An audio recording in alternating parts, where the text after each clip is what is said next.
Mabuhay pageant fans! Welcome back to my YouTube channel. Hey Adam G, how are you guys doing? So let's finally talk about Miss International. It's currently happening in Tokyo, Japan after 3 years of being sidelined by the pandemic.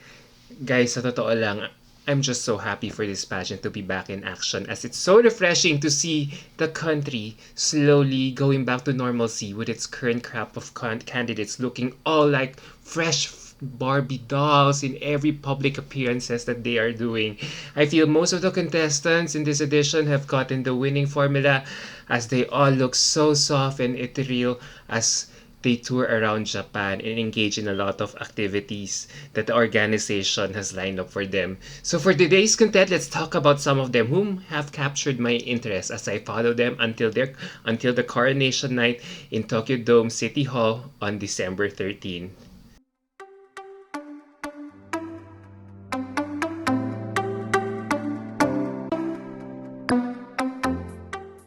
So let's do this by continents again. Let's start with the Americas. And number one on my list here is Mexico's Yurida Duran. I really feel Mexico's Yurida Duran is one to watch out for in this competition as early as now, as she has been slaying her photos and public appearances so far. One look at Yuridia's facial beauty and you would immediately say she may not be the typical Miss International prototype because of her strong facial features, but she has done her homework in making her look so soft and ethereal in photos. Nakita nyo, she has been sporting soft hair curls and light makeup in the competition which offset her strong facial features. So instead of looking sultry and sexy, she looks so soft and elegant now, as evidenced by this photo that the organization took of her in the Panasonic beauty activity. Now she knows her styling game here and I'm so impressed that she has been doing her homework. But seriously, I'm not surprised considering that she was crowned before the pandemic. She really prepared well in those 3 years that she has been waiting. And next on my list is Celine Frias from Dominican Republic. She is another Latina who is catching my attention here in Miss International. Her doe eyes just evoke so much enigma when you look at her photos, and her smile just reflects her purity and innocence. Parang ang bata pa niya. Now she has this quiet charm and I hope she's very mindful that a lot of fans are looking at her as a contender right now. So she has to not only look the part but act the part as well. And now we go to my last candidate under this continent, which is Peru. Tati Calmel. If you ask me right now who the strongest Latina in this competition at the moment, it's her. This Latina. Since arriving in Japan, I have been so stunned by her natural and effortless beauty, and I can't believe she is already 27 years old. She is just so fresh and youthful looking for her age, and that beauty, sa totoo lang, I feel is just what the Japanese organizers have been digging.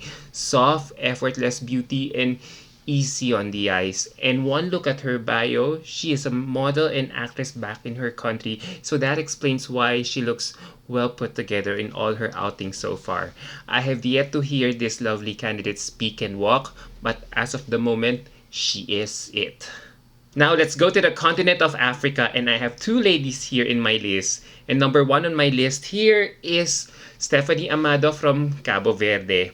As the first ever Miss Cabo Verde to participate in Miss International, Stephanie Amado is really catching everyone's attention, not only because of history, but her beauty as well. She is just a statuesque beauty with a towering height and commanding presence. And what I love about this photo is that she strikes us as someone who is so warm and approachable, given her sheepish smile here. Napansin nyo. Even if she kinda lowered her head on this photo, her stance was still very evident with those shoulder blades which make her a standout model in her profession. I think she might be the strongest African delegate this year. What do you think? And next on my list here is Togo's Oceani Bello. Oh, her name is just as serene as her beauty here in Miss International, and that beauty is enough to catch my attention as a returning country in this pageant after 20 years. If you research about their country in Miss International, she is the 5th candidate to be fielded by this country since its debut in 1996, with only a Miss Friendship Special Award as its highest attainment in the history of the pageant. And since arriving in Japan, I have really been keeping an eye on this African woman since being elected for this title. And wow, she really looks like a cross between Beyonce and Tyra Banks. Kung papansin nyo, I just love her smile here. And she has on this photo. It's also warm and you couldn't help but be drawn to her. However, I hope she can sport different looks in every occasion as I feel she has only been serving one look all throughout since arriving in Japan. Now let's go to Europe. And number one on my list here is Maya Albert from France. No question, this French woman should be part of everyone's list because of her captivating beauty in this pageant. Maya Albert just knows how to project in the cameras, and I have yet to find a very bad photo of her since arriving in Japan. I hardly see French women do well in Miss International since the last time it won was back in 1975 pa with two runner-up placements naman in 1991 and 1997. Whether hair down or hair up, this beauty is just so captivating, and when you look at her bio, she does so many things pala. She's an entrepreneur, content creator, and a model. So she really knows how to sell or present herself well here in this pageant. And number two on my Europe list is Italy's Beatrice Nardi. Italy is also another European country who rarely sends candidates in this pageant. And since joining 2008, we have yet to see an Italian delegate place in this pageant.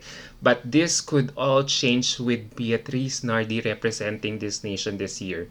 Truth be told, sa totoo lang guys, I got to personally meet her when she trained here in Manila for 2 weeks before leaving for Japan last week. And I must say, she really looked the part. She looked so beautiful with those expressive eyes, towering height, and shapely body. And now that she is in Miss International, she stands out. And I love how she has been highlighting her eyes with her makeup to make us appreciate her beauty even more, especially in a sea of girls doing light makeup to make them look fresher and dainty in this pageant. If I may offer a constructive criticism about her, I hope she can level up her styling game as there are outfits which make her look quite dated, so she has to watch out for this. And last under my Europe list is Germany's Jasmine Selberg. Oh gosh, she is a beautiful blonde in this year's competition. I am so mesmerized by this photo that Miss International took of her in this Panasonic beauty activity as she just slayed this photo with her luminous smile and dainty styling. The straight hair was a refreshing look that I did not expect that would look best on her given how she has been sporting hair waves in her outings lately. Ang ganda lang talaga ng hulmahan ng face niya talaga for a blonde beauty, and I am so captivated. I really like this girl so much. And now we go to the last continent, which is Asia, and I feel this continent is the most competitive given I have 5 candidates in this list. So number 1 on my list here is India's Zoya Afros. I mean, who is not drawn to this stunning Indian woman's breathtaking beauty in Miss International? I think we just might see a chance that India will do well in this competition for the first time ever with her candidacy this year. Soya, just like her counterpart na si Miss Peru, is also an actress and model in her country, so that explains why she is killing the game.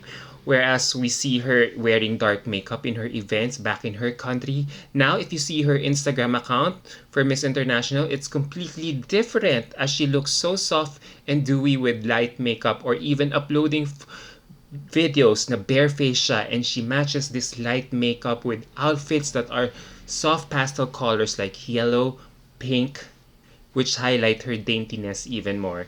And I am really impressed. I mean, I would be so happy if she can bring home the title for India as its highest ever placement was a first runner-up placement back in 2003 pa. And next on my list is Vietnam's Panguk Pong An. I have to be honest, guys. She is the biggest surprise of this year's competition with her brand of beauty and showmanship. I am really amazed by her complete transformation given how she has been styling herself effectively well. Take note, effectively well in this competition. Now, she looks so soft with her styling and I can already see a resemblance of Bain Siriton, the reigning queen, in her. So far. Napansin nyo? But more than her aesthetic, it's really her hard work that is really catching my attention. In a Japanese TV feature on a trip to Osaka yesterday, I was really stunned at how she spoke Nihongo to impress everyone, thereby, making the organizers feel that she's really doing her homework. So, iba talaga yung nararamdaman ko dito kay Vietnam eh. May something talaga. And now we go to my next candidate, which is Rosemary Ling from Hong Kong. She is another Asian delegate that pageant fans are slowly talking about, as nobody has been talking about her before the pageant started. However, she is being slowly noticed because of her styling game in the competition as early as now. Kung napansin niyo yung Instagram account niya, ang gaganda ng mga outfits ni bakla, especially with that gown which had a train. She looks so fabulous there as she has impeccably styled herself since arriving in Tokyo, Japan. And I am really stunned. I don't know if she is so used to the winter season as she easily adjusts to it. The hair is always well coiffed, the outfits are fashionably chic, and the makeup is not overly done, making me feel she is styling herself like a modern geisha as a peg.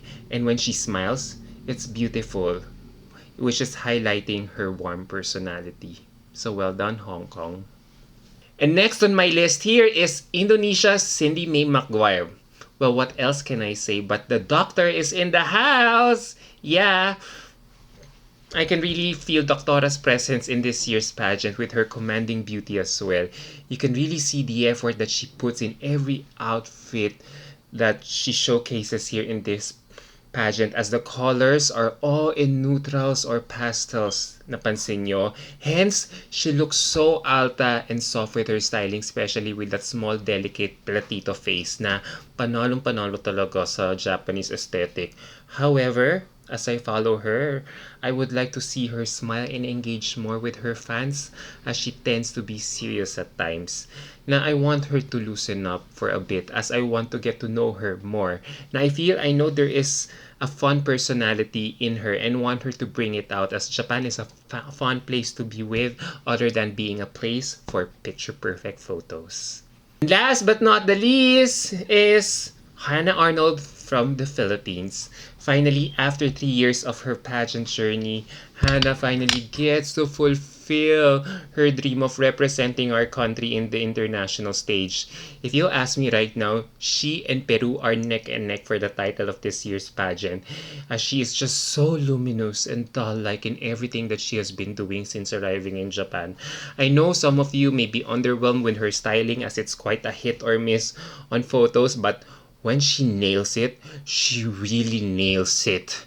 Hannah, I feel, is more beautiful in motion, especially with her Japanese TV feature in Osaka yesterday. Whether it is talking to the sponsors or cajoling with her fellow contestants, you can really feel her beauty is really standing out.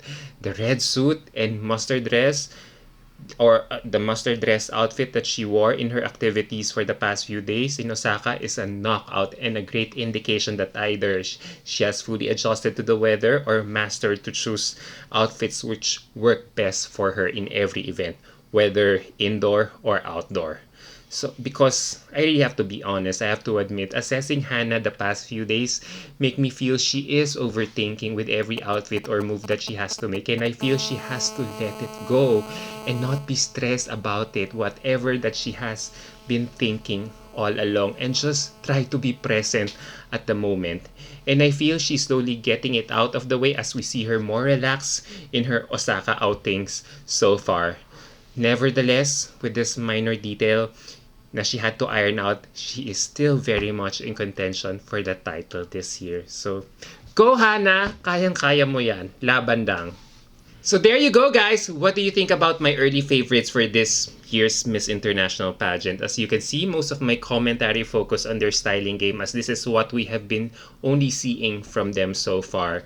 We have yet to see these candidates walk and speak, which will happen on December 9 for the much-awaited preliminary swimsuit evaluation. Alright guys, let me know your thoughts down below, whether you agree with my list or not. Alright, until my next video, bye!